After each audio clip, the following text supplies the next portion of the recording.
Sunday Night Recorded is brought to you by DJ Lyrix Music with support from Whitney Allen Comedy, along with Spotify, YouTube, Amazon, and Apple Podcasts. No fans back from the dead. Hey. It's actually not the dead. He had to go to the Dominican Republic to get some dental work done. Sad state of affairs when you got to travel out of the country for that, but it's okay. But welcome back. No, thanks. And hello, Whitney Allen. Hello. What's up? What's up?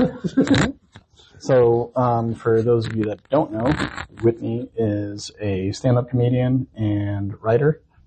Yep. Sitcom writer? Yeah. I what don't I do nowadays? Tell us. The floor is yours. Oh my god. You just leave me out there right now. Yeah, that's it. Oh my god. I mean, start me off with a question. Like, what are you curious about? Because we've talked a few times. I know. What am I curious about, like in general, or specifically about you? Yeah. Let's do an icebreaker or something. You got those mints? Got those mints? Yes. Yeah, the icebreakers? Yes, yeah. I do. Oh, I could go for an icebreaker though. Yeah. All right. We'll let Whitney warm up while James and Lechero. Oh, you actually do have icebreakers. Yes, I got a whole. That's amazing. All right. Let's go. We come prepared to the show. That is 10 out of 10. That's way more prepared than me. How is your mouth feeling? Pretty painless for now. Until next month, when they have to update it and give me different wires and shit. Yeah. Were you just changing them, or is this your first time? Oh no! Yeah. I'm so sorry. I read it. It's like doing time. I was reading it just like that. It's funny. We're not on a visual medium, but El Lechero here has gotten braces for the first time. Nice. God. Yeah. No soreness yet. Day 2. Day 2. Yes. And how sore do you feel? Like a 0. 0? Yes. Okay. That's only the beginning. That's why. That's the beginning. Yeah. It's only gonna get worse. I heard horror stories from Kitty about it being really bad. Well, yeah, but that's just because they went from like his, they started it slowly. Mine was like extreme because I had to pull the teeth down. So mine was that like, same day? Yeah, they had to pull teeth out and then they just put them on and pulled them down. So what? they were like really like tight wires. That sounds insane. Wait, so they pulled your teeth down? Mm-hmm. Wow. How do they even do that without just like pulling them out? Well, they just have to put really tight wires. So they had to pull one of my teeth, and the same day they had to put like really tight wires to pull them down. I never like the the audience is just sitting there like grimacing right now. No, like this is a great way to start. Absolutely. Yeah. Just horrify the audience on the way in. Listen, I've had some work done on my teeth, braces for like years. I started when I was like in 3rd grade. I was like a kid and going through that traumatic experience. And then obviously getting like my wisdom teeth pulled. That's the only like stuff I've done is getting my wisdom teeth pulled. Is that true about the retainers? You have to wear those? You probably should. That's the rest of your life. Otherwise, I heard that too late. That's why you got. Otherwise, you'll get a small gap like mine. Or a big gap like mine. Was like what? I don't think it'll shift significantly back to square one, but mine did. Yours did? Yeah. Even after pulling out the teeth? Oh, God. Mine started to shift, so I had to get them back. That's funny because they don't advertise that at first as you're getting your braces. Nope. I learned that through YouTube videos. Yeah. What were you YouTubing? Like, what were you? Like, preparing myself to get these braces. There's a picture of like in his room, just crying, just watching the horror stories. Like, waking up in the middle of the night, just in cold sweats. Like, the dentist coming after him. Yeah, none of it looks pleasant. Yeah. No, it wasn't pleasant or fun in the Army. They don't like to pay for anesthesia or anything like that. Oh, yeah, so it was all local. I was awake. Yeah, same here. Yeah. Not because of the military, just because my parents couldn't pay for it. Dude, it's crazy. It's like they had to break one of them in place and pull it out piece by piece. Oh, yeah. Oh, that's fascinating. Yeah. I guess. What? Did you cry? No, I was after the first couple of shots of Novocaine. It's like a 9-inch needle. Too. Holy it's not. shit. Yeah, that thing was. After that, it does get pretty numb, but the tenses was cool. He's like, listen, it's like if you feel anything at all, just tug on my sleeve and we'll give you some more, you know? Like that. He was just for days, just yeah. Every few seconds. I don't want to feel anything. No, the recovery was rough. After that, it was horrible. Really? Yeah, did you have to do all 4? Is that why? All 4 at once. That's why. Okay. Yeah. And then I had a bad reaction to something, so also got sick. But this is really, I don't want to horrify the audience, but yes, it was bad. Oh, please do. No, that's right. No. Tell us more about your most vulnerable part of your life. Oh, no. It's definitely been more vulnerable than that. It was that time my pants fell down while I was on stage. Oh, no, that never happened. I'm just kidding. It's quickly turned into a burlesque show. Yeah. Listen, I recently went to a burlesque show because one of my friends was taking class and is a performer. So I got to see. Yeah, Go on. Highly recommend. I mean, obviously, if you're a creep, then don't go. But okay. Well, how would you know? What if you didn't know you were a creep until you got there? You would stand out. Really? You would stand out because otherwise you'd be sitting front row and center, and people are like, "Who is this guy?" So are we giving your friend the shout out?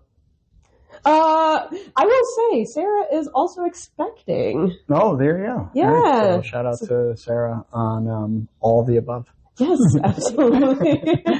No, I'm excited. I think it was, I don't want to speak for her story, but she was delightfully surprised. Yeah, that's cool. Yeah. And, also, I haven't been to a burlesque show ever on purpose. We went to this Halloween. Yeah, I went to this like paranormal circus thing. Okay. It was awesome. Yeah. It was complete burlesque. I was like, well, there was occasionally like some horror themes, but the rest of it was just a bunch of scantily clad individuals, men and women. I will say. It was a great show. It was hilarious. It was, but I was like, "Why? I thought this was supposed to be scary." Yeah. Well, I mean, if you want to entertain the idea of horror culture in American culture, they do play around a lot with sexuality. Yeah. As far as, I don't know, I think they were saying, I think I was talking to a friend of mine who years ago we would talk a lot about it. And it was just like American horror movies would always have themes of sexuality along with trauma because I guess they're trying to like scare people out of sex per se. But then if you go to like Japan, theirs is more paranormal and like real scary stuff. So and Catholic Church trying to scare everybody out of the getting away from it. Wait, what? No, I said the church just trying to keep people from fornicating. Yeah. Yeah, there was that one episode, years ago, it was such a great clip from Family Guy, where Stewie doesn't want a sibling, and so he keeps trying to stop Peter and Lois. And then at one point in the episode, he's like, oh man, such hard work trying to keep people from having sex. Now I know how the Catholic Church feels. He's just excellent. Yeah. Well, the Catholic Church is more like, oh, you're not supposed to have fun with it. You're supposed to have fun with anything. I know. Listen, in this economy. Am I wrong? No, but it's just so funny. It's like, yeah, it's the church. Now it's the economy. Yeah. And the economy. It's everything. So you can't have fun sex anymore. The economy. It's too big. Listen. We ain't got time for all that. Let's just. You know what's a good film that's like a metaphor. I remember we've seen this together. Is It Follows? It Follows was excellent. It's a great It Follows. It Follows. So good. I have not seen it. It's a great metaphor for STDs. It is an STD. That's what the It That Follows is. It's a horror movie. Yeah. And the only way to pass the demon is to have sex. Huh. And it's not fast. It's not like Michael Myers, but it just never stops following you. So you pass that on to someone else. Yes. STD, and you have to let the person know. And you can't, so you could travel from here to, California or something, right? And you're just sitting there and eventually it's gonna catch up to you. Interesting. Yeah, it's not fast, but it does keep going nonstop at all times. Yeah. I think it's about Blumhouse. Yeah, it was a Blumhouse picture, yeah. But I just wonder if you're just like, what if you're on a cruise ship? How's it getting to you then? That's what I thought when I was watching the movie. Yeah. It means that someone's lying when they got onto the cruise ship. Yeah, but it was really well done though. It is a cool movie. Speaking of movies, we'll get to that. We'll get to that. Oscars and Golden Globes and all that fun stuff. Ooh. Whitney, you have written for sitcoms or something along those lines? Okay. There you go. Right. Well, not quite. That's okay. A hard transition. I guess let's start from the very beginning. I've always wanted. I was just a little girl. Well, listen, I think if I start there, then more questions will pop up, like why? I've always was fascinated by comedy. I think as a kid I didn't find myself funny, but then I would watch comedy shows or stand-up comedians and really I'm like, man, I would love to do that, but I don't know. I'm too afraid. Were other people telling you were funny? Were other people like, oh, you should do this, or? Not really. I was a lonely child. That's where I would say probably a lot of comedians have a very similar. Absolutely. But I think when things picked up some momentum, it was through a breakup, which I think is where a lot of great comedy comes from. Laugh at my pain. Kevin Hart. I was in a 6-year relationship with a guy who, I accidentally dated a Republican. I'll just throw that out there. And I was in the mindset of, I'm just going to be patient and go through with it. And then one thing led to another. I'm like, nah, we got a whole life shift completely. This was during a time where I needed to learn how to be curious about myself, and learn who I am as a person, because up until I'd say my late 20s, I didn't have an idea of who I was. And can we hold there for a second? Yeah. Had no clue you were a day over 24. All right. Stop. I'm dead serious. Well, if you get my promo code. I was just she's like, no. Now that I'm in my 40s, now that I'm 60, I should just tell people I'm 84 and just what? I was like, nah. That's in good genes. But go on. Yeah, so you're in your late 20s. Yeah, I got into an improv class. The improv class is over at CT Comedy Theater. That's where I started. Good place for people trying to get into just comedy or comedic acting or anything like that. It's a fun spot. Yeah, I think the biggest lesson I've learned doing stand-up is, wow, I needed validation in my life. And looking back, I was like, I didn't get a lot of validation from my relationships.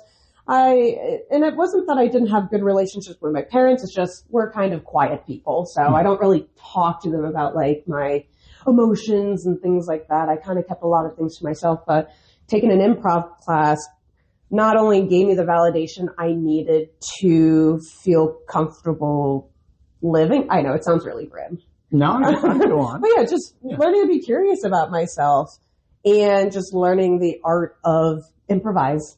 Yeah. So,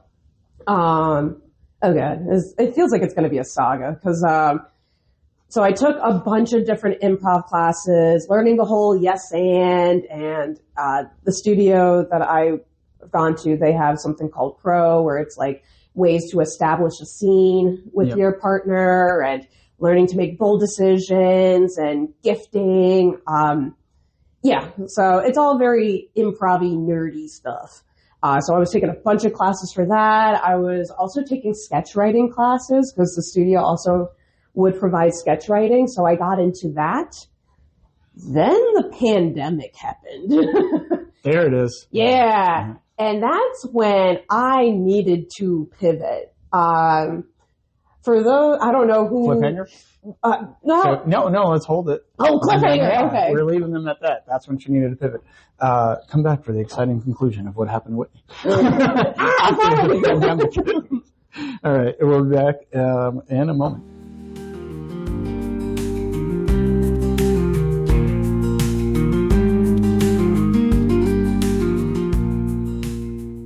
And we're back for the startling conclusion of the Whitney saga. So I punched a tiger, right? Yeah. So there was a lot going on off there. There's a lot going on off there. Yeah. We got the full story of why he's called the milkman. Y'all missed it. That's all we got to say. Listen to the outtakes at the end of the season. No. So pretty much you guys are working your way to revealing the story about the milkman? We are now. I like it. That's good storytelling. But yes, so the pandemic hits, and you're like, what is life? Yeah, no, literally. I mean, I still had a job, which was great. I just was not able to leave my house, and I pretty much got stir crazy in my own place. So, and on top of that, improv was fun. Zoom improv is torture. All right. About that. Yes. I think the funniest I've ever seen Saturday Night Live was when they were stuck at home. And for like 3 episodes, they were doing the show in their own houses and they had to Zoom each other. It was absolutely hilarious because there were no props. There was no team. There was nothing. It was just these comedians at home trying to make the funniest skits and shit possible in their own house. They even had Adam Sandler do a song. Like, it was so good. You got to look them up if you haven't seen them. It's the SNL at home. Those COVID episodes were spectacular. But it's funny because they had Tom Hanks come into the studio, right? So he was the only one there though. It's just him and like one cameraman. So just be like, he's like, yep, we got a very special show tonight. And was this like, before or after he got COVID? I think it was after he got it. Yeah, it was. Yeah, he didn't get it from NBC. He was just like allegedly on a plane or something. Yeah, maybe we don't know. Or he's the one that spread it around NBC. We don't know. Let's smear Lauren Michaels. Yeah, it was Lauren's fault. But yeah, he's like, you know how it is. There'll be some funny stuff. There'll be some stinkers. Whatever. Thanks for showing up. And yeah, but just watching like Kristen Wiig like go through her own wigs and be like 5 different people at home. Yeah, she was great. Kate McKinnon. Oh my gosh, yeah. Dude, oh man. Kenan Thompson did What's Up With That in his kitchen. Yep. So good. But anyway, sorry, I digress. No, I mean, yeah, so when you say it was like torture on Zoom, that's all I could think of. I was like, but it's so funny. Yeah. It's so raw. That, and also back in like, I didn't fully absorb what comedy was during the pandemic because in addition to doing Zoom improv, I definitely delved more into sketch writing, and then I got myself more onto TikTok, and I thought I was creating the funniest things. And then years later, I look back, I'm like, what was this? Who was laughing at this? Who was laughing at this? Yeah, I think I had a 9-year-old heckle me on TikTok, and I'm like, my God. That's okay. They heckle me on Xbox Live. That's fine. Yeah, no. It's just wild. It just felt like during the pandemic, and on top of that, I was fairly new to comedy. My distortion in what comedy was just so out of whack. And I felt like it took me years just to kind of pick up what was already lost. Like, I sometimes wonder if I would have excelled farther in comedy had the pandemic not been a thing. Yeah. But at the same time, I got to get connected to a bunch of people virtually because when I was mentioning about sketch writing, I was connected to a theater in LA called the Pack Theater. And they did a lot of online classes that I took, and then I got to meet some friends along the way. And up until like now, I'm still connected to some of those people from LA.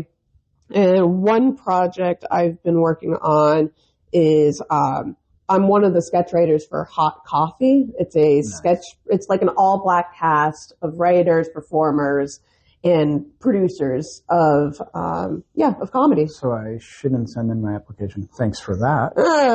Maybe not. I don't know if I'd be that helpful either. Where does this air? Like, when can we watch? I know you can follow them on Instagram, Hot Coffee. You would have to physically go to LA to see them perform. Okay. But it's a fun group of people. I'll link it in the show notes. Along with your stuff, obviously. Yeah, definitely. They definitely have an Instagram. You should definitely follow them. And they got a really cool cast of people. So Kitty has a few questions for us. She's, of course, muted. We have an excellent production team here. I was not paying attention to this one. Yep. When you got, I don't know if we asked this question already, but when you got started, what drew you towards like comedy? Well, I think it was just as a kid, just wanting to. I was just so fascinated on how to be funny. Because as a kid, it was through insecurities. Who were you watching? Like who? Oh God, the people who I was watching are not considered objectively good. I will first start with Dane Cook. I was in middle school when I started watching, I think what was fascinating about him was just how he was able to exaggerate some of his sets and just tapping into like sort of animated voices in a sense. His set at Madison Square Garden is just one of the best concerts I've ever seen a comedian do. Yeah. No, he was... When he literally does a beeline and just on stage, the camera comes up over him. He's like, "This is a beeline." Why did he say that? It just, he was at the top of his game there. Yeah, I think to this day, I don't know if people can fully understand how Dane Cook became Dane Cook. Yeah. Like, I don't know his full story, but you saw the rise, like he came, it's seemingly out of nowhere. Nobody comes out of nowhere. He was working hard. And he was going against the rules. Yeah. That's why people are like, who is this guy? Yeah. So funny though. Another comedian, I laugh because they didn't last very long, I will say. Carlos Mencia. I was Carlos Mencia. He's still around. He's not like super mainstream, but he's kind of a joke stealer. He did, is it? That's Fish Sticks. They kind of mention him in that episode. Really? Gotta watch it. Because the last thing I'd seen was when he was on with the Blue Beetle movie. Oh yeah. And people were mad because they have that line in there about how like Batman's a fascist, which is funny. I thought it was hilarious, but also, I guess anybody's a fascist nowadays. No, I'm not going to call myself that. No, but what I'm saying is that like if you look at if you see the beginning of Batman versus Superman. They're in Wayne Tower, they're working, whatever. And a literal apocalyptic fight between two aliens is happening outside. All these buildings are falling, they're getting blown up, people are like dying left and right. Mm-hmm. And one of the guys, the floor manager has to call Bruce. He's like, "Mr. Wayne, can we go home now?" Like, what type of a tyrant? Yeah. But in any case, so I didn't know that about Carlos. But I mean, it's like I cringe even saying that he was someone. I wouldn't say I looked up to him. I just thought he was. People, Honestly, before that whole fiasco, I just remember seeing a clip of him online, he was trying to present it like he's out heckling the heckler, but in actuality, he was just heckling this audience member, and people were cheering. I was like, oh, he's actually kind of a disgusting person. And then things kind of rolled out afterwards.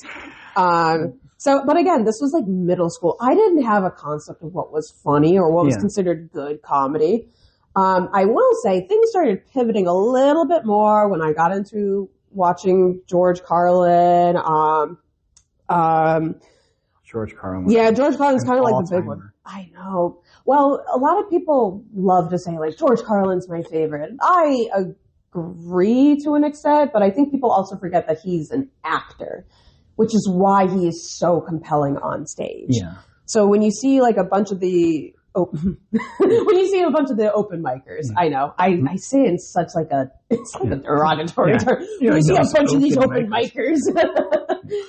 And they're like, "Man, I want to be the lowest form of comedy." Yeah, it's listen, I'm a degenerate. I'd say it because I only do open mics, so. You got to start somewhere too. Yeah. But ultimately, everyone, people will say, "Man, I want to be like George Carlin." It's well, also get into acting classes. Yeah, no. Kevin Hart, Cat Williams, people that are that animated, that funny, that mobile. On stage, Robin Williams, and it's because they were also very good actors. Yes. Also, he's not a comedian, but he's a legend.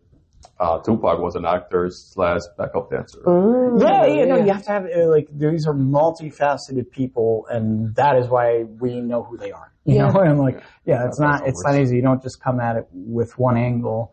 And that's cool. There's that one thing, and you can make it so much harder to make it if you've just got that one thing. Yeah. So the one other comedian that I don't think a lot of people talk about, but I'm always I don't know.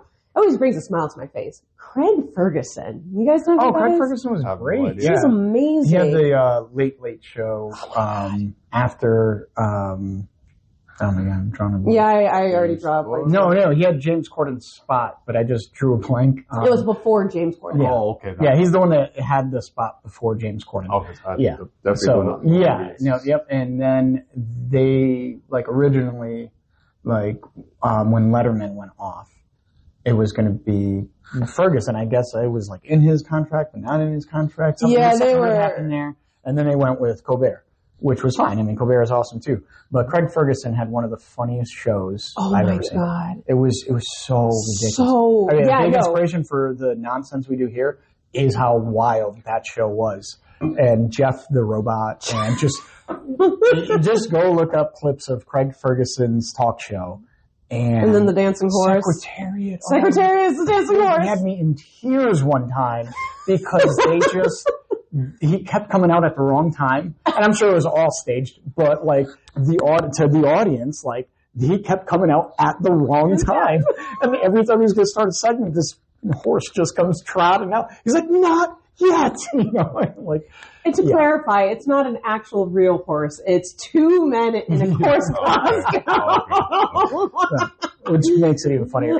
It was just absolute bananas. It was like Benny Hill. Yes. But, and a talk show, and it's semi-serious and yet hilarious. I'm not going to lie, that was my gateway to weed. I can see that. I didn't need to get high to watch this, but I was like, man, this feels like a trip. I love it. You feel like you're high watching Craig Ferguson. Yes. It is, he is out there. But I've seen him do stand-up as well. Yeah. And again, like, I wouldn't say he's like... He's funny to me, but a lot of it's because it seems like he has that personality that's just so infectious. Like the thing that, in my personal opinion, it doesn't mean it's wrong. It's just I cannot stand comedians who they deliver a line, deadpan, and then they expect to get like roaring laughs. And I'm like, you're not gonna like throw in some flavor in like how you talk. It's just. Very odd way to find out you don't like my comedy. No, I don't do that. I only seen you go up twice, so I think it's a little unfair. You have to start somewhere. So obviously, if you're like very new to stand up, you're just learning your style. You're learning. Sorry. No, I don't. You're learning to get comfortable. Yeah, I've never deadpanned. So I get exactly what you mean. No, but I mean, if it works for some people, that's cool. Exactly. Like they would think like, especially, in these open mic scenarios, I think what has worked best and what I see work best is when you can do crowd work, when you can get them involved. But if there's only like 6 people in the room, it's a lot harder to do crowd work. And I'd even argue that crowd work is just a different form of comedy, equivalent to doing roast battles. Yes. Or roasting someone. That's like a different subsection of comedy. Yeah. It's fascinating. You can tell some people are like really good at one thing and then they're like doing all right in another thing. And I don't know, everybody's journey is also so different. So I never want to like bash someone and be like, oh, you're only good at this and you suck at that. That's okay. Bash away. We've got an uncensored show. No, it's just, circling back to Craig Ferguson, I think there was a part of him that felt so authentic. I mean, he's very performative. Yeah. For sure. And he does have like simple setup punchlines that like a 4-year-old can follow for sure. But I think because of his personality being like super energetic and having the fusion of a Scottish American sound, so to speak, because you've noticed like over the years, like the way he talks sounds American, but then you can hear a bit of his Scottish. No, it's very entertaining. And I feel like I pay more attention to that because I feel like I have a better sense of who that person is as opposed to, what jokes are they telling? Because anyone can write a joke, but it's different from delivering it. Oh, no, hugely different. That's what kept me off, from doing like stand-up or trying stand-up rather for years and years because I've always been funny in the moment. Like I've been able to write the stuff, but the delivery, the mastery of like working an audience or working other comedians in the room, things like that, that's a whole different level of stuff. But just being funny day to day on this show, on other things that I do, that came naturally. So when I asked earlier, like, oh, did anybody tell you you're funny? People used to tell me all the time, oh, you should do stand-up. I'm like, no, it's a whole different, that's not the same. I was like you see people, I mean, Seinfeld or Craig Ferguson or, you know, like any of these people, Cook and all them, it's like, it's a whole different level of performance. It's a whole different level of like knowing when something lands and how to make it land and telling a story in a way that's like not just funny, but condensed. You know, bringing it down to like, I've got this 10-minute story. I've got about a minute and a half to tell it though. How do I do that? Because that's what they do really well. You know, and some of them will go longer, but at that point, it's part of the show. Yeah. Yeah. Like I saw Dave Chappelle's most recent one on Netflix, the one he just released in 25. Great show.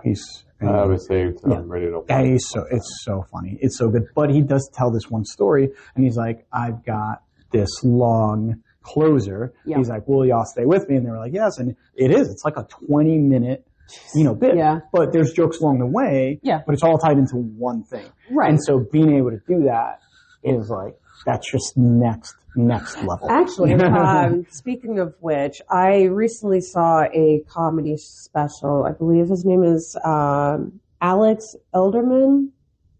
I recently saw it, and exactly what you're talking about taking a story and how comedians just write a setup, punchline, but then they tie in other things and weaving it in.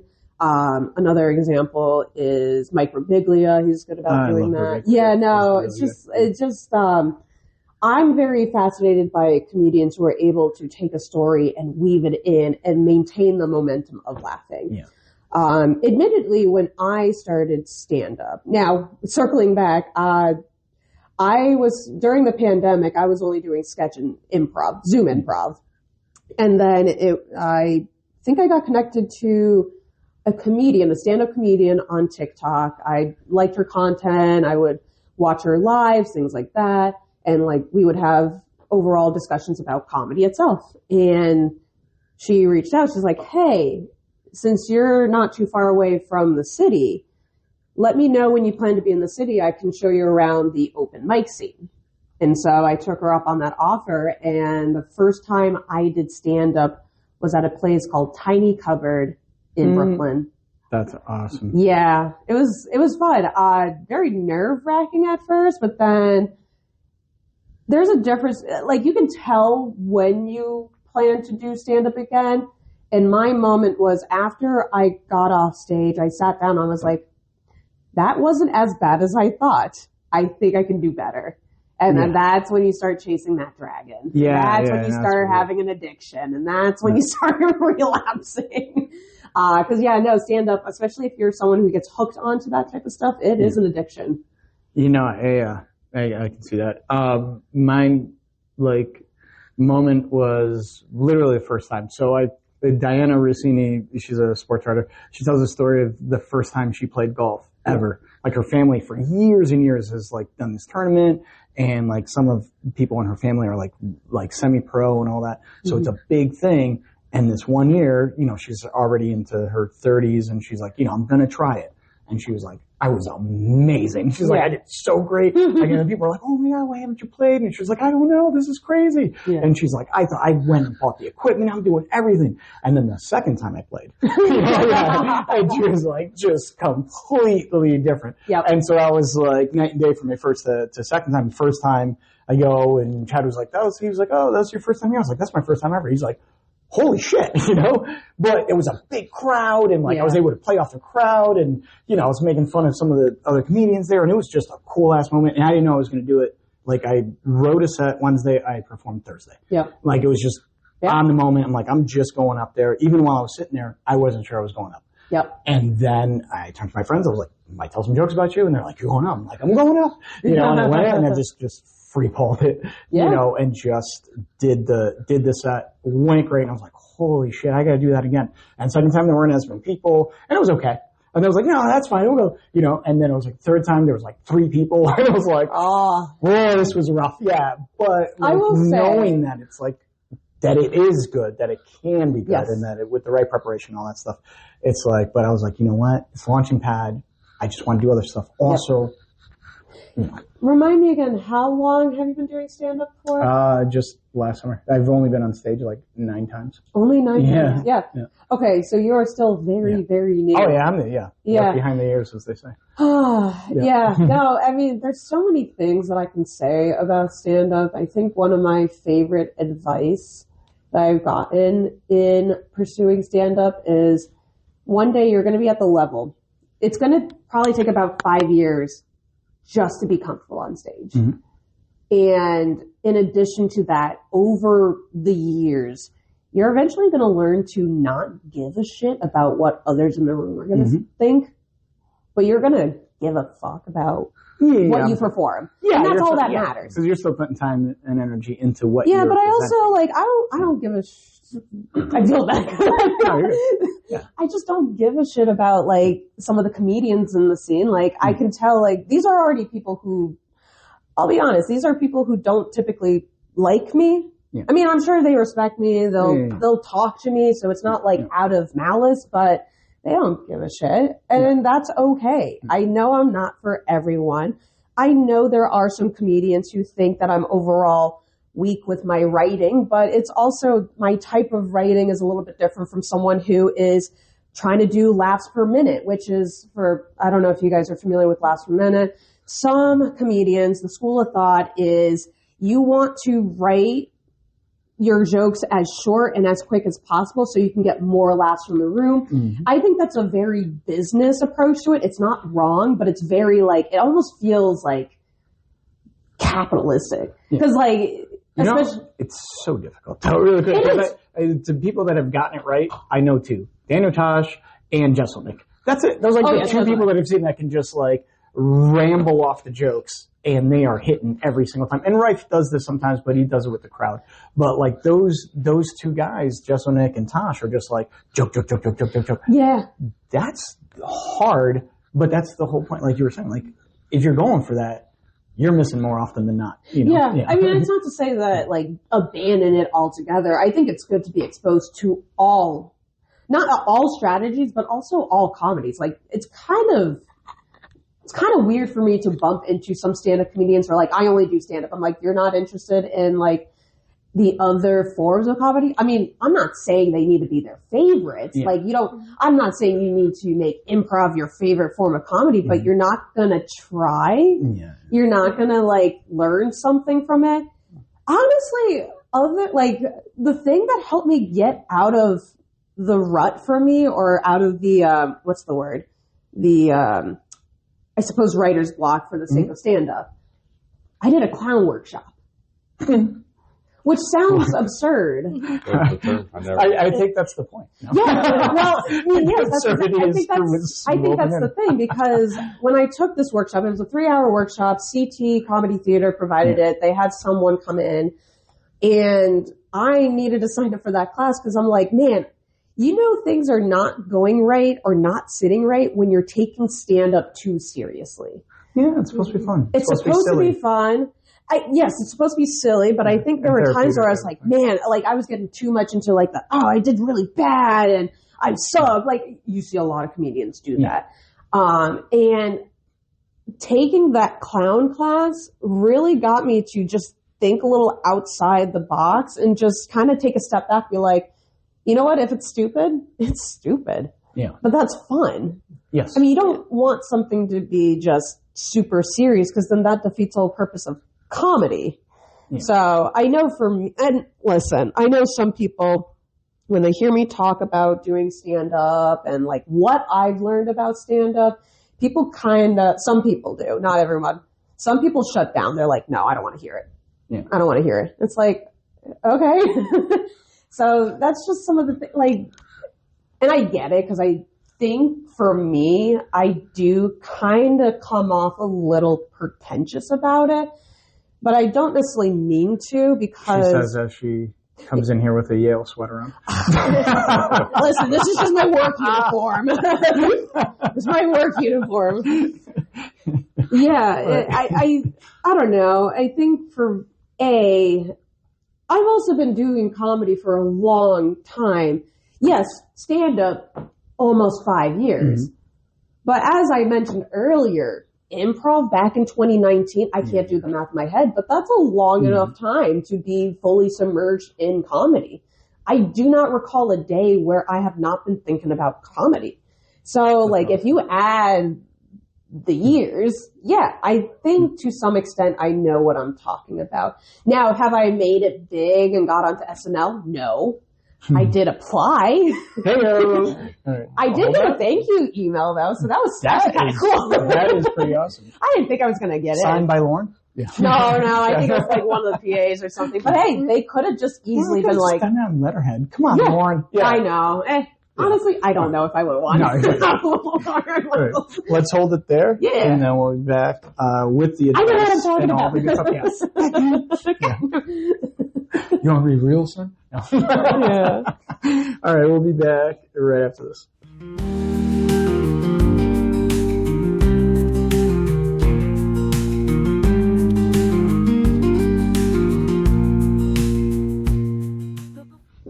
Oh, I'm starting them out. Let's see. I'm not great at production. No, this is great. Keep it. Oh, everything stays in. Yeah. Oh, yeah. When we're rolling, we're rolling. Oh, man. Yeah. So you talked a little bit about your job. So is comedy like your main job? Or do you have some? You have to pay the bills. Yeah, no, we gotta pay the bills. I mean, I guess that's just the frustrating thing. I mean, I'm a starving artist. What can I say? I mean, unless you make it super big or you find a way to monetize and create your quote unquote brand, you're not going to be making rolls of money. I have been paid doing comedy shows, which is great. There are times where people will reach out, they'll offer me gas money. Like it's kind of I was only laughing because I thought of I said why are you laughing at my struggles? This is Mitch Hedberg. He says tonight I'm working for half the door. Yeah. Tomorrow I'm getting the other half, but Sunday I'll have the whole door. You know, it's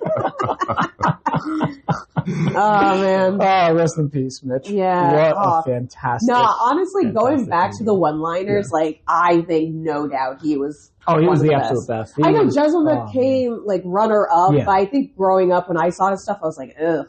I just didn't get it. Yeah. This is me in middle school, didn't understand it, but man. But Hedberg, he was so good. So good. And again, he kind of goes against my perception of it because he is also deadpan. But he's smiling. You can tell he's enjoying the dumb shit he tells. He said that one time. He's like, that's what I do. He's like, I sit in my hotel room and think of funny shit to say. Or if the pen's too far, I have to convince myself that what I thought of ain't funny. Yeah. It's just he was so good. I think it's just, again, circling back to being authentic. You can't replicate Mitch Hedberg. You can't replicate some of these comedians because they've already locked into who they are. Yeah. And he showed up that way. Yeah. I mean, he was there. Yes. And I feel like we don't talk about authenticity in comedy enough. Because it's one thing to know how to be be authentic. Yeah, listen. If I'm going to give advice to anybody, it's just be authentic and now learn. You're giving to advice to millions. Go on. What? The millions. Yeah, we're getting there. Yeah. The tens of our fans. I don't know. Maybe one day. Yeah. No, we're doing pretty good, but that's neither here nor there. Go on. Yeah, no. I think being authentic, that is just if you're able to just take the undeniable writing that you have, perform it, and also make it your thing, you're locked in. That's my take on it. That's my approach to comedy. I don't want to, I don't know. Also too, everything's a balance because there's also joke structures that people follow to make the jokes land as effective as they are. But at some point, you kind of have to learn how to bend those rules or kind of go off a little to the side. That's why I like Dane Cook because he did that. Yeah. He didn't follow the joke structures of doing comedy. He somehow figured something out, and he became popular back in that day. Yeah, I know he was, again, another just superstar of his day. But to circle back to the question, now I have a daytime job. I work in research. What are we researching? Can we talk about it? Is there government secrets involved? No. It's just I laugh because it's like, talk to me about comedy and I will talk and talk and talk about it. But the moment you were asking me about like, how's work? It's fine. Right, because there's no real passion there. No, I get that. I think I've just worked there long enough. I will say it takes a lot of skill to coordinate participants coming in for their visits. I focus a lot on e-cigarette studies. So being able to have people come in and run through the study. The only tricky part is when I talk about my study, it is very jargon heavy. And so when I mention things like, every time I come into the lab, I have to go in and calibrate the topography, and people are like, what the fuck is that? And it's like, it's just a device that we use. It just measures how hard someone's pulling from the e-cigarette device, because we have like these tubes that they're able to measure it. But a lot of times it's not as fun for me to talk about my job because it is boring. Yeah, it wasn't fun for us to listen either. I know. Imagine working it. No, it's all right. I mean, but obviously if it's paying the bills and it keeps you on stage, that's the important part. Exactly. Yeah. And to bring it back to the advice you were given, Whitney gave me, because I asked once and she was like, I don't like advice, but if you really want to hear it, I was like, I do. And it was super racist because she was like, listen, throw out all the English. You speak Spanish? Go with that, kid. She heard me say one thing in Spanish and she was like, can you write a joke in Spanish? She was like, your English is trash. Can you write anything else? I'm paraphrasing. I will clarify for the listeners. Your writing is good. She's like, but don't even bother in English. We got enough of that shit out here. Which is kind of funny coming from me because I can barely get the English language down. No, so when I was talking to you, I said, if you were interested in taking the approach of trying out like Spanish, like if you already know that language, my God, it's excellent advice. I think that's what would stand out, especially in Connecticut. I know. I have a few jokes, and I've told them, at the mic where they were in Spanish. But the other day I was watching Marcelo Hernandez, and I was just like, I can't do it. This guy's me. I was like, everything I was planning, Marcelo just did it. I was like, oh no. Well, I think that's him. And Ralph Barbosa is absolutely incredible. Yeah. He doesn't do Spanish. However, he's Latino as F, and he's out there doing it. And then Marcelo just summed up my entire life with one joke when he was like, he's said in Miami, but, it applies to people that have a very island background. And he was like, you don't dance because you want to. He's like, you dance because you have to. Yeah. He's like, that music goes and you're just, and he's like, it doesn't matter where you were. He was like, the captain of the football team or some guy in the chess club, they were getting disgusting on the dance floor. And it's absolutely, that was my entire life. And I was like, it's so good. I was like, I was like, yep. I was like, there goes my whole shtick. Well, so you think though. Right? No, I mean, I didn't quit. I'm still out there. Of course. No, exactly. And I think at the end of the day, you see this a lot. It's weird because this also ties into my job in research. Because when you do research, there are going to be people who will think of the same question and have it out, have more funding to be able to replicate the study. And a part of you feels discouraged because you're like, man, someone already beat me to it. Mm-hmm. But now what is the question you should be asking is, okay, so how can I either make it my own thing or how am I going to evolve? Yeah. That, I think, is just the next step. I mean, that's part of the journey of doing stand-up. I've done jokes that other people have done, but I've also seen people do jokes after I do a joke that I started, like... Yeah. What is that? Yeah. I mean, it makes so I laugh because there's one particular example. When she says that, she doesn't mean she was taking people's jokes. She means that we were talking about the same ish. Well, it's also like it's like a ripple effect. Sometimes if someone starts talking about something, then more people start talking about it. Oh yeah, that's necessarily why I never go right at the start. I don't understand going first or second on the mic. I need to hear a few things. Oh yeah, and then. Oh, I mean, more specifically, like if you take a premise and if people really like it, some people will try to go along. Well, not, and again, they're not all copying. The jokes about the president, like for instance. Well, so we're talking a little. So I know you're talking more about topical things. I think what I was mentioning more is I remember. I laugh because I know someone else is in the room and I feel really bad bringing it up. But no, bring it up. I brought up a joke. It was a joke that I've been doing, and it's about a dead vibrator. Yeah. And then I've noticed that after doing that joke, more comedians were doing jokes about vibrators. I'm like, oh, interesting. I mean, it's a fascinating topic, sure, but then it seemed as though like there were more people going up and doing the same topic. I'm like, interesting. When They're you not say copying, but dead, did you mean like the batteries died, or you had just freshly chopped it off? Like dead. So that in Lechero was an example of a deadpan joke that did not land.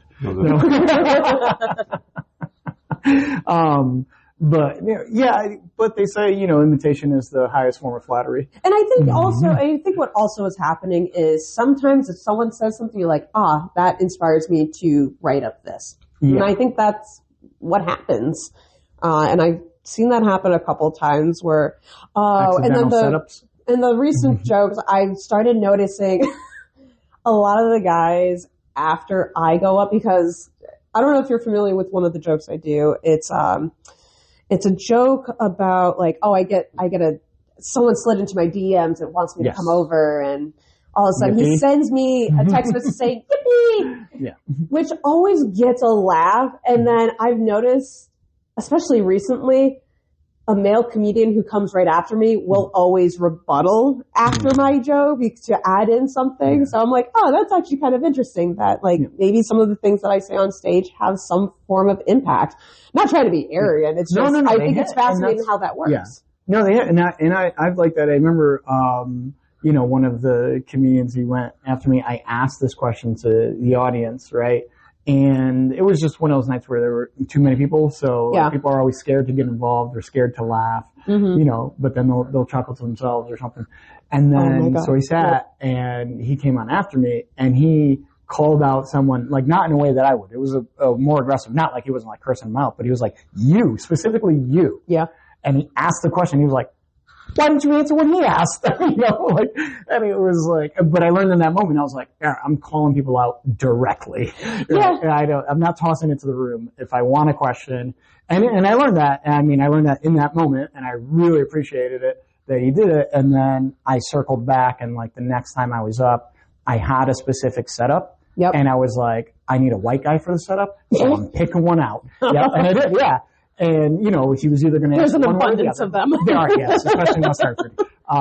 For those of you that don't know, West Hartford, Connecticut. I like to call it Weehaw. Yeah, it's a white town. It's not as white as where Whitney grew up. However. It's changed. It's changed. Where you grew up or here? Yeah, Connecticut as a whole? What are we talking? No, so where I grew up, obviously, like when I was going to school, it was pretty pasty, but it was pretty pasty. But because now I live with my parents again. Because listen, life's struggling right now. In this economy. James, that's called a callback. Go on. And I just noticed a little bit more diversity. I was like, that's interesting. Where was this when I was growing up? Yeah. I went to school in Farmington for middle school, then I went back to Farmington for high school. Yep. 2 different years, like 7th grade and then senior year. The population had gone from me being the only Puerto Rican in a school of almost 2,000 to me being one of 7. The black population went from 20 to 100. It was progress. That is progress. Slow, but progress nonetheless. Yeah. So it takes a little while in Connecticut. For those of you that have never been, there's a lot of woods. Yeah, that is actually kind of funny you bring it up because I feel like a lot of people's misconception about Connecticut is, it's a beach state. And it's like, yeah, if you're at the southern part of it, maybe. Yeah. And even then, that's just brackish water. Long Island, you're not even touching the ocean. You're touching half the ocean, maybe. I've only heard of when I was in the military and traveling, the concept of Connecticut is, if they even know where it is, because most people don't, was just that is like wealthy, which it is, but not really. I mean, it's wealthy in very few, specific places, and where there is wealth, there's a shit ton of it. Yes. But they're very small little pockets. But I like to call it New York-Massachusetts Island. Yes, because drive 2 hours in any direction, you're in a much better state. Yeah. Where are you going to? It's no. Okay. All right. I mean, you picked up, you unmuted, you picked up the mic. I thought we were getting some words from production, but I guess not. No, I was unmuting it before you told me to unmute. Oh, okay. All right. For the purpose of, go on, jump in. Just to unmute it. I don't know. Go on, jump in. Anything to say. It's between you and Jaime over here. Well, I've what done puts more you in the talk- creative space? What put me in the creative space? Yeah. Well, I mentioned earlier, I was going through a breakup and I was like, you know what? I need to do something for myself. And then that's how I got into improv, and then fast forward, evolved into doing sketch writing, and then after the pandemic, got into stand-up. And then somehow I've kind of just latched on to stand-up for a while. Although I had to disappear for a little bit because I had a stalker, but that's kind of a different story. And then I had to pivot to do something else. I think it was either I focused more on, this is what it was. I think while I was on a weird hiatus, I delved in a little bit more in sketch writing and voiceover. So I did some voiceover projects. I am on a couple episodes of a podcast called Colliar Radio. And I think since then they've been working on a few other projects, but it's a fun group of people, talented people, where they essentially just got resources to create a, what is it called? It's a podcast, but it's story podcast. So they have voice actors, they have sound engineers that get this going. No, that's awesome. Voiceover work is something I always I haven't started, but I only auditioned a couple times. I did one commercial ever that aired in Mexico, I think. Oh, nice. That was it. It was just nice. But I love it, being able to do different voices or whatever. Not at the level of some of the Laura Bailey.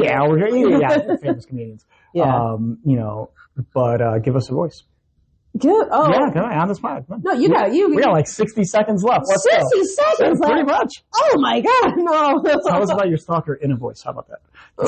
No, absolutely not, because that would give it away, actually. I think some people, if give it away because of the voice you chose? Or, well, you gotta choose a different voice now. I know. Let's say, what's one of your voices? I don't know. I tend to do more animated, but I like to be set up for all right, you're in a desert or something. That's right, because the improv. I got it. Give her a scenario. Yeah, give me a scenario. Yep, scenario. A scenario? Yeah. He's good at stuff like this. No. Horrible. For example, you're riding on the school bus and there was a horrible accident. Everybody survives. See how quickly he came up with that? And although the bus driver didn't make it, unfortunately. And so everybody but the bus driver. Everybody but the bus driver. He went through the windshield. He went through the windshield and ended up in Chesapeake Bay. Well, which is wild because you would think the bus driver would be wearing a seatbelt. Well, he wasn't. He was irresponsible. Oh, he wasn't. I thought it was going to get deeper. I thought one of the kids cut the seatbelt. Yeah, he flew out the window and hit into a ravine 60 feet, and he's dead. You're going to have to join me into this. This sounds like a fun scene. All right, you ready? Go on. Wait, who is she? She's just one of the students. Just one of the students. She's one of the students. Is she the one that cut the seatbelt? Oh, well, we don't know yet. We don't know yet. Oh, we don't know. All right. We don't know yet. And scene. No, well, you just oh, God. Oh, my God. You actually want me to do it? Or? Yes. All right. Video call action. Get it? Oh, my God. When you're ready. I said action. Okay. All right. Oh, boy. I got a really big headache. Gary, are you alright? What? Gary, are you alive? Oh. No. Ugh, Gary, I know you say that every time, like, Mom tries to get us up in the morning, but this is really serious. Oh my God. Are you real? I'm your sister. What the fuck? I thought I died. You thought he died? No, I thought I died. Oh, No, we got tussled around. Oh. And you know what? Where's the knife? Where is the knife? Oh, you mean this one? Oh my God. Put it away before anybody sees it. Is that Jamie? Oh, okay, he saw it. We gotta kill him now. No. Jaime, come here. Come here, I got something to show you, Jaime. Oh my God, this is getting off hand. All right, man, no, that's an awesome voice. It's an awesome voice. That was good voice. No, whatever. That I will say there is some. It's actually funny. I know. I got views out of that. I know. No, it's hilarious. Yeah, it is. That's very Honestly, I wish I could do like those anime voices without it being super offensive. But I mean it in a way of like I'm so fascinated in how they're able to like be on a higher pitch and I don't know. No, other like voice. I'm more mimicry with me. Like I don't think of a voice like that. Like you just came up with that, and I was like, it sounds so original. It's my default mine, voice. mine, like I can do like mimicry. Like I can sound like other, moments. Oh, yeah. Like other like characters or whatever. I mean, my basic white voice I like to do is Jennifer Coolidge. Which is like, this is, in all fairness. That's such a good voice. Let's hear it. It is, but also, we gotta hear this. Every white woman's voice. I mean, I don't know. She's pretty unique. No, like Jennifer Coolidge. Yeah, Jennifer Coolidge. Yeah. Stifler's mom is so like somebody's aunt. Yeah, but like when people do that voice, it's like exactly. Yeah, like, you picture her, not like some random. Go on. I mean, obviously, from the line from limited fake, Jennifer Coolidge, and then I'll give you limited fake Owen Wilson. Go. Ooh, I see where this is going. Oh, you make me feel like the 4th of July. Make me want a hot dog real bad. Honestly, I'm not gonna lie. I think I think I teetered too far into Owen Wilson. No, that was perfect. No, I think that was great. Wow. Like the 4th of July. No, see, I think it's a weird Jennifer Owen Wilson fusion that I just did. Jennifer Wilson. Still effective regardless. This is a brand new character by Whitney Allen. Yeah. Jennifer Wilson. Yes. That's a change. All the imaging is just going to say joined by Jennifer Wilson. All right, let's go ahead and real quick. Last thoughts. Jaime, you're up. Last thoughts. Let's go, Milkman. Yeah. Well, not a whole lot going on. I was watching. Stumbled upon a show that everybody keeps recommending me. Into it, 10 seconds. Because I'm an anime enthusiast, so a few people recommended me to watch Sakamoto. Okay. Which is pretty much John Wick, which everyone here is familiar with, and all the audience out there. It's pretty much if John Wick was to retire and become a family man with a dad bod, running a convenience store. Okay. Got it. All right, Sakamoto, which is an action comedy. Nice. It's really good. Sakamoto. Kitty. I have nothing. Thank you. And Jennifer. Any last words to our I don't know. fans out there? I feel like listen, give me the platform. I will talk too much. So it's best to just take the mic away from me. I watched a movie last week called Don't Kill Me, which is, I watched it dubbed because it's on Netflix, but it was it's a movie from Italy. Yep. So the vibe I got from it is a zombie movie, with a Twilight aesthetic to it, but it's better written than Twilight. Yep. So the dude, I can't spoil shit. No, don't. Hold that thought. You've had like an hour to talk. You wanted to say, hey, earlier you say you wanted to talk about the movie later. That is true. This is all the fun that we have here. All right. And we will catch you guys next time. Make sure to follow, like, subscribe, etc. Hit us up on Gmail, Patreon, if you want to join, or comment on Spotify, which you can do now. Yeah. So, if you want to join us for any reason. All right, thank you, and you'll find Whitney Allen we'll link her in all her. I'm on almost all the platforms. Yeah, we'll link you. We'll link that, and then the 2 shows you mentioned, Hot Coffee. Oh yes, Hot Coffee. And then the other one with the voiceover, the Weird Radio. Peculiar Radio. Peculiar Radio. Yeah. Oh, so close. All right. I can send you all the other stuff too. Yeah, no, we'll get that. Yeah. We'll get that. She, and the burlesque show you were doing? I didn't do it. I wish I had the courage to do that. Well, maybe for our next, you know what? When we get video. Bye, everybody. Bye.